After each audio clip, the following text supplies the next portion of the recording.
So today, a follower on X sent me a link from Ultimate Classic Rock. The link was to showcase what they thought were the top 15 hair metal singers of all time. And now I can't remember who it is, and I'm sorry, but they were like, hey, it'd be pretty cool to get your thoughts on these top 15 singers that Ultimate Classic Rock says are the greatest 15 hair metal singers of all time. So that's what we're going to do today. Let's get into it.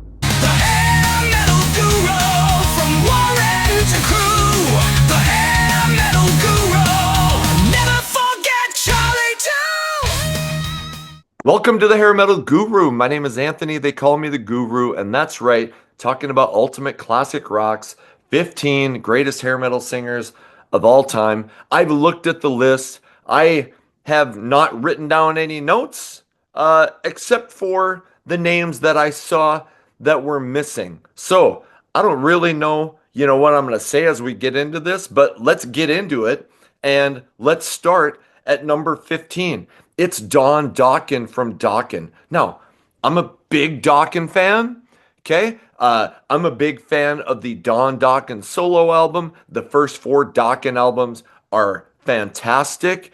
I don't know that I think Don is the greatest performer. He's not out there fucking rowdying up the crowd. He's a good singer. He's going to walk around and sing the songs just fine. Well, at least back in the 80s he was. Now, Don Dokken, and no offense, I don't want to shit on anybody, but now Don Dokken is horrible. Okay? I've seen him a couple times in the last few years. And so, in fact, I could have seen him last summer and we bailed because it's really hard to watch him struggle. So, if you want to go see him struggle, no problem.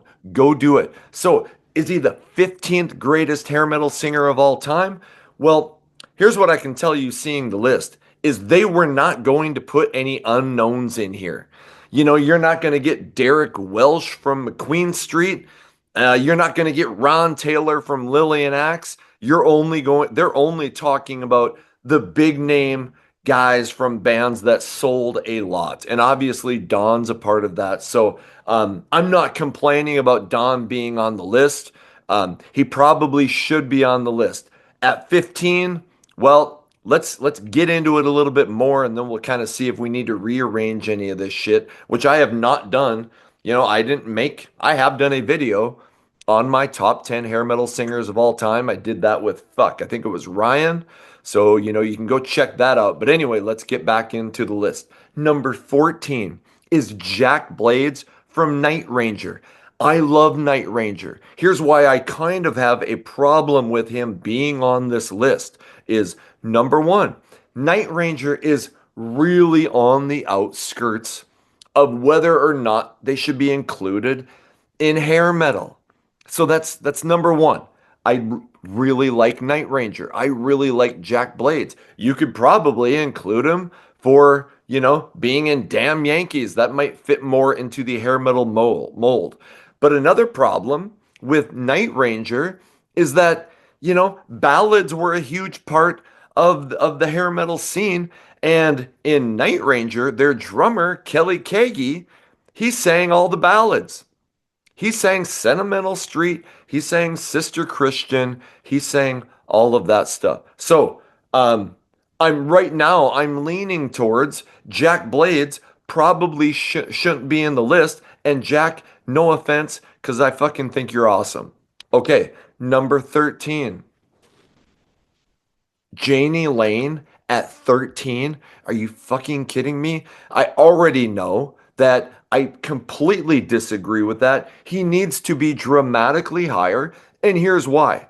And obviously, well, you'll understand more when you get to the rest of the list, but Janie Lane could command a crowd like nobody. So not only was he the ultimate front man, I mean, if you think, okay, David Lee Roth is probably the ultimate front man. I think of Sebastian Bach as being an amazing front man. Janie Lane was an amazing frontman. But not only that, he never fucking missed notes. The guy, at least before the booze really took control, was always in tip-top shape live, at least the times that I saw him. And if you look at shit, go watch the 1991 Blood, Sweat, and Beers, that pay-per-view that Warrant did with Trickster and Firehouse, and you will see a singer who just could have a crowd laughing their asses off, pumping their fists, singing along, never miss a note. So right now I'm telling you, Janie Lane has to be in the top few. Okay, so Janie Lane from Warrant, number 13, completely disagree. Number 12, Kevin Dubrow from Quiet Riot. I really like Quiet Riot, but shit, I mean, they were really a one album wonder. And even on that album, there was basically two fucking hits. Okay, not that you need to have hits to be great singers, because fuck, I would put Ron Taylor from Lillian X in this list, but he can't be included because you probably had to be in a bigger band to be on this list, okay? And I'm not putting together my list, I'm just giving you my thoughts. So, Kevin Dubrow, I saw Quiet Riot so many fucking times, and he has a great, powerful voice, and he was a great frontman. Um, but he couldn't do ballads. Okay, I don't think fucking. I mean, they had a couple ballads, but his voice never worked for him, I thought. So I don't know that I would put Kevin. So I'm gonna say that Kevin Dubrow is a tentative to be bailed off this list. And I'm going to say the same thing for Jack Blades because I'm going to have some names that I think are going to belong on this list. So, okay, Don Dokken, Jack Blades, Janie Lane, Kevin Dubrow. Coming in at number 11 is Stephen Piercy from Rat. I fucking love Rat. I rate Out of the Cellar as one of the best hair metal albums of all time. It's all killer, no filler. Invasion of Your Privacy, phenomenal. Detonator, great. But, and I think they're probably making this list, a lot of it based on how popular your band was. And I love Stephen Piercy's voice on album, but he kind of sucks live. Shit, I feel bad saying that. Okay? I mean, even back in the day, it's, he's not the greatest frontman. He kind of just bops around singing the songs. Phenomenal on record, but live, eh. And now it's really rough, okay? And even back then, it wasn't that great. He was never known as a great fucking frontman. So I don't know that I like him on this spot. Charlie, what are you doing? You got big boobies. Why do you got so many boobies? You got 8 boobies. That's right. You got 8 boobies. I only got 2. Okay. So, and I get it. People are gonna watch this video and go, dude, you're not gonna have the singer of one of the biggest hair metal bands of all time in your list? Yeah. Right now, he's a tentative to be booted. Okay? And I just gotta be honest. Number 10, Dee Snider from Twisted Sister. Well, excluding the fact that Dee's kind of a bitch lately. Man, I salute him in the 80s, standing up for free speech. Now I kind of wonder if he would stand up for free speech. But anyway, I don't want to get political. Okay, I think you kind of gather where I stand, and I'm just gonna try to keep it to music. But fuck. Okay, so anyway, um, Twisted Sister is kind of a one album wonder. I like a lot of their other stuff. Shit. Now the album before um Stay Hungry, and now I fucking forget the name, but songs before that album. Shoot 'em down, The Kids Are Back, I'm Me, great. And on Stay Hungry, yes, you had the two massive hits, I Wanna Rock, We're Not Gonna Take It, are phenomenal. And he did a great ballad with The Price. After that, the band's career kind of went to shit. So for yes, and the guy could command a crowd. That guy was a great fucking front man. But if he's gonna be on the list, I think he probably should be lower. I see names that, so I'm gonna put him as a tentative to be booted, and he fucking hates me anyway. He blocked, I think he might have unblocked me on X, but he did block me one time because we got into it about fucking politics, and I should just keep my mouth shut. Anyway, number nine. Uh, so let's review Don Dokken, Jack Blades, Janie Lane, Kevin DuBrow, Stephen Piercy, D. Snyder. Number nine, David Coverdale from Whitesnake. Um, I don't know that he should be included. Charlie, fucking A. She gets so wrapped up when I do videos. Like she just constantly pushes at my hand. I think you're jealous. I think you're jealous. Because when I'm not doing videos, you just sit on the couch so nice. And when I do videos, you want attention constantly. It's okay. Okay. Um, David Coverdale. I think Whitesnake was hair metal for a couple of albums. The 1987 obviously was Still of the Night. Here I Go Again. The 1989, fucking what's it called? Jeez, now I'm gonna Slip of the Tongue. Was it Slip of the Tongue, I think? Those are basically hair metal albums, but the guy got his start in the 70s with Deep Purple.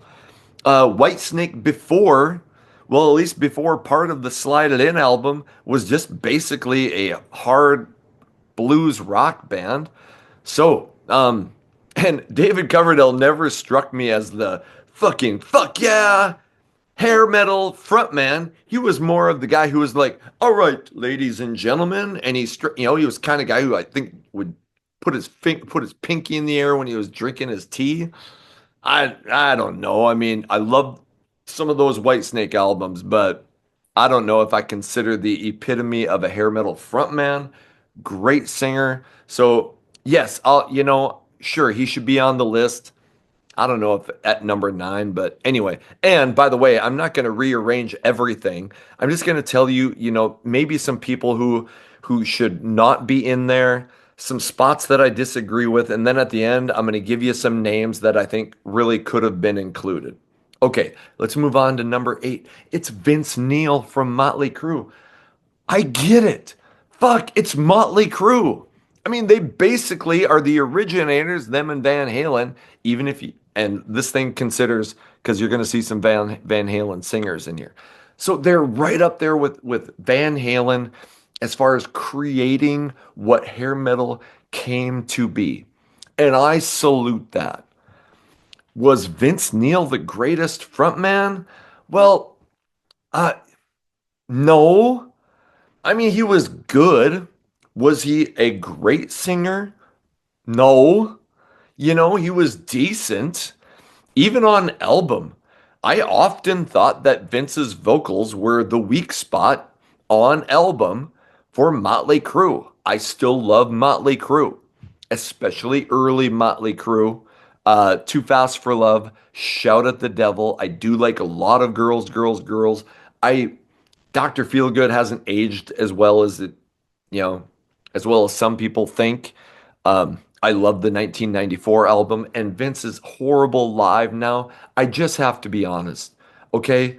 And I used to love basketball. I am not very good at basketball anymore. It's okay for me to admit that, right? It's okay for me to say that Vince Neil isn't great singing live. Most people know it. He used to be much better. When your lifestyle is Vince Neil's lifestyle, the guy's a notorious drinker, has often let himself get out of shape and overweight. Your vocals are not gonna, they're not gonna be what they used to be. So I get why he's one of the biggest hair metal bands of all time. I get why he's on there, but I think he should probably be lower. Okay, but he should probably be in there, but be lower. Okay, number seven, Bret Michaels from Poison. Now, here's a guy. He's maybe not the world's greatest singer, but a phenomenal frontman. And here's what Poison did that was smart is that they wrote their shit.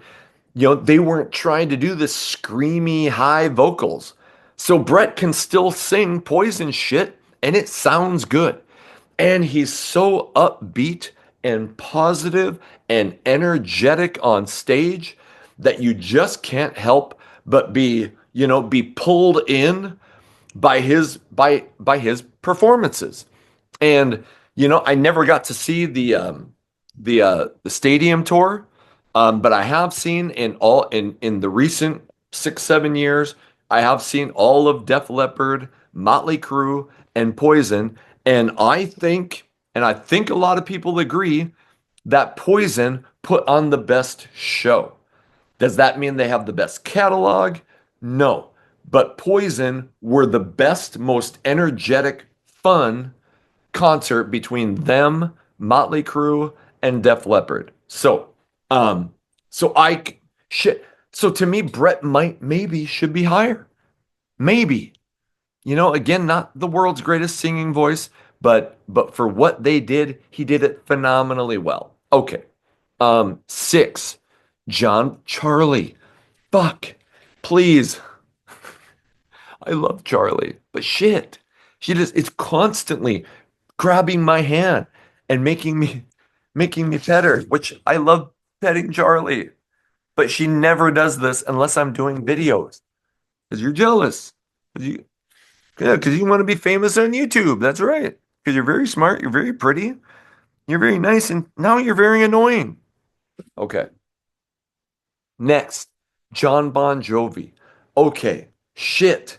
Yeah, I mean, how do you not have John Bon Jovi? And great performer, um, could command a crowd, you know? And I think I never saw Bon Jovi until after the glory years, unfortunately.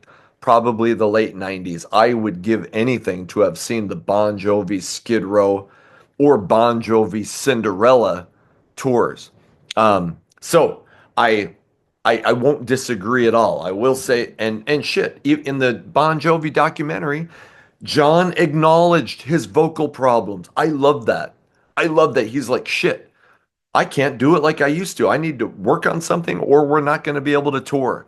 A lot of people, and obviously John doesn't need the fucking money. Hey John, my PayPal is in my is on my YouTube channel if you want to donate. Okay, so I know he doesn't need the money, so I get why some people, even if their voice isn't that great, they have to continue to tour. So I won't disagree with John at number six at all.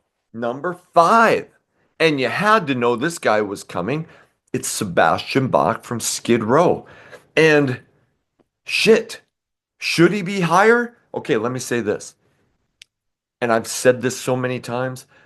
I fucking idolized Sebastian Bach when I was 16 and 17 in 89, 90, 91. In those years.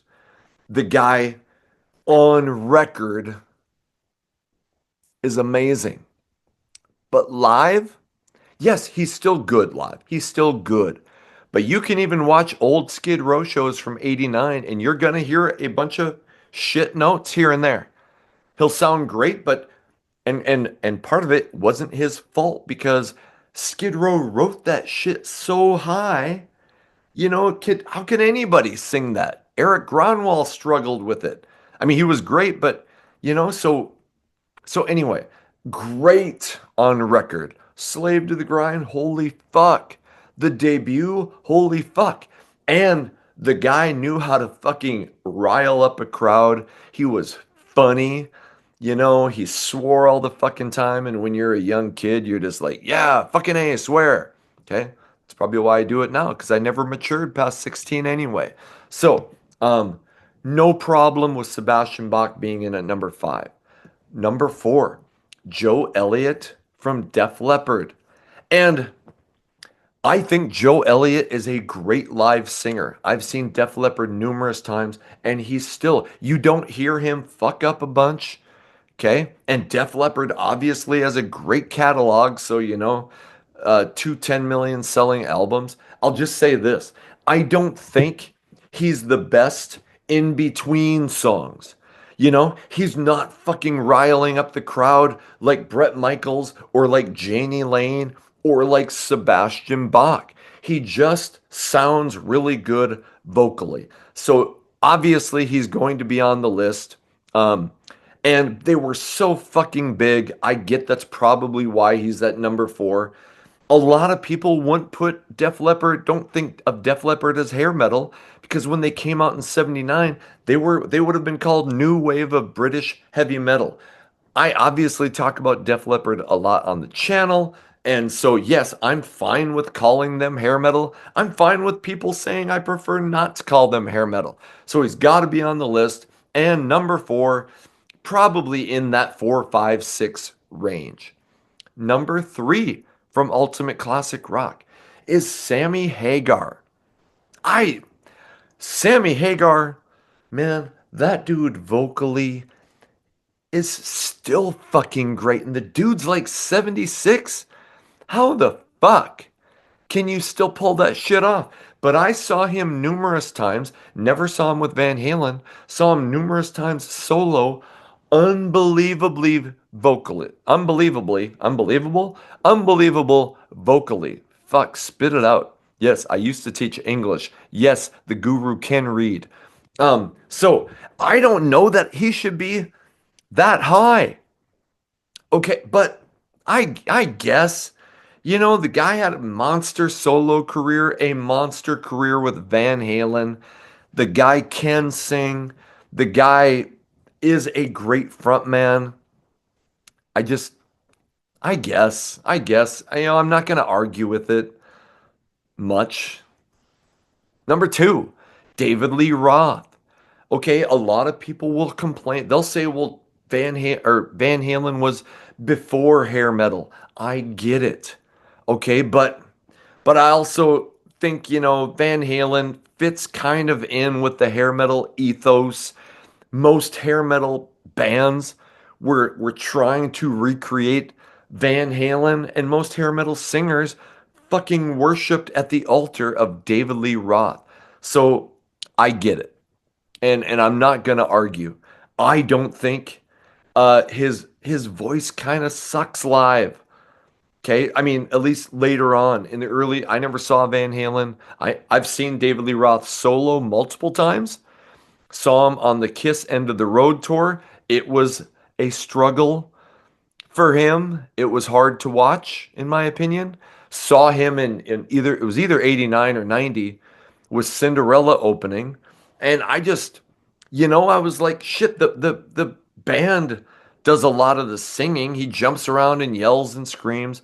Anyway, I salute David Lee Roth. You can probably tell that I'm conflicted on David Lee Roth. You know, um, I love, the 1984 album. I really dug some David Lee Roth solo songs. I really like the song Just Like Paradise. But if I ever did an episode on people or I don't love Van Halen, David Lee Roth as much as other people do. Love the debut album. Shit. Love 1984, love certain songs, but I don't sit and worship Van Halen 78 to 84. So anyway, but I know he's got to be on here. I get that. Number one is Axl Rose. Do I think he should be number one? I don't think so, but I obviously he's gonna be on the list. Appetite for Destruction is maybe the definitive hair metal album. Shit, it's what? 15, 18, 19 million copies? And the guy had such a unique original voice. And, most of the time he was phenomenal live. Go check out that live at the Ritz. Was it the Ritz? I think it was the Ritz in 1988. The Use Your Illusions were huge. I saw them in 2023. He was pretty decent. Sometimes shit, singing those screechy high notes is going to be difficult no matter how old you are. He was pretty good.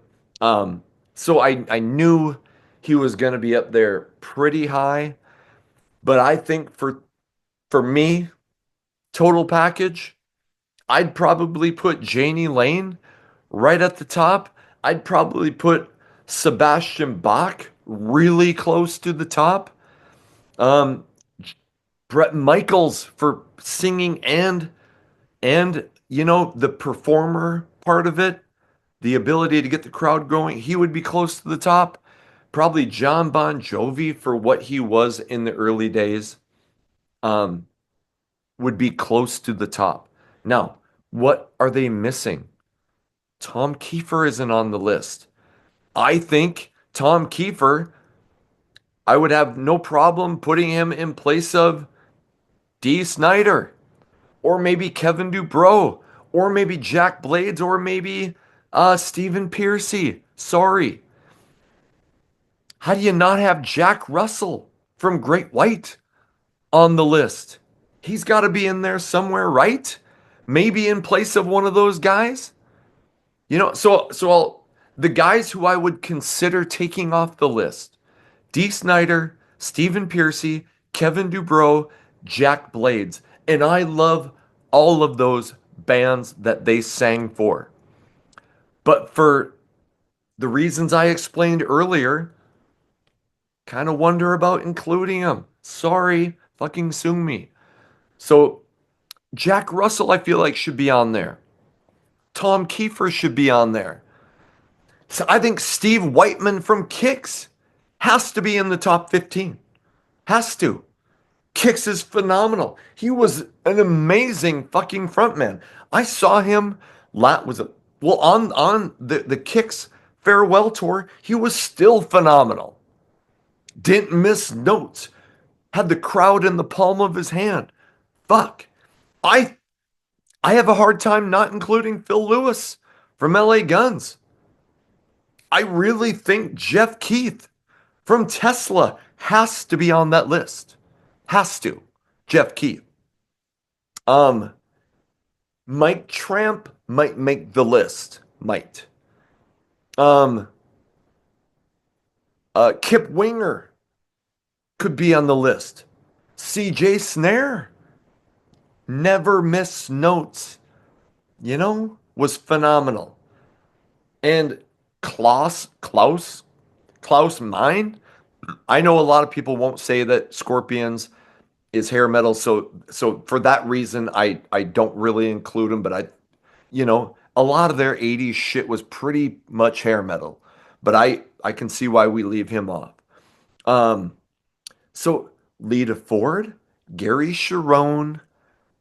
I can see why you don't have Tammy Down, even though I love Faster Pussycat. What about Miljenko Matejevic? Did I pronounce that right? What about Michael Sweet from Striper? What about Michael Monroe from fucking Hanoi Rocks? I'm a huge Hanoi Rocks fan. So I gave you my comments.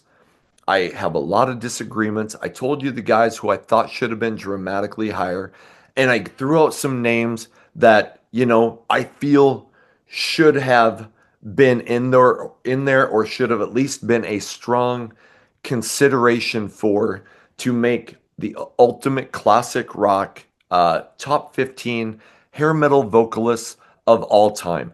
I understand their list. It's not like I'm like, fuck, you guys suck. You're horrible. I like ultimate classic rock. I read a lot of their shit. Okay. So I like that they do this and they bring attention to hair metal bands. But, I don't completely agree with their list. There's some guys I really think should have been in different places and some guys who should have been included. So, what are your thoughts on that top 15 list of hair metal singers that Ultimate Classic Rock had? What do you disagree with? What singers and singers slash performers, because it's not just singing, what vocalists should have been included on that list? I would love to hear your thoughts in the comments. Hey, like, subscribe, what the hell, ring the bell. Thank you so much for everybody for man, I'm still we're at like 4,150 subscribers in a year and a half. I'm still fucking baffled. I hope that you get that. I really appreciate that so much. Thank you. Hey, until the next video comes out, my name is Anthony. They call me the Guru. Take care of yourselves.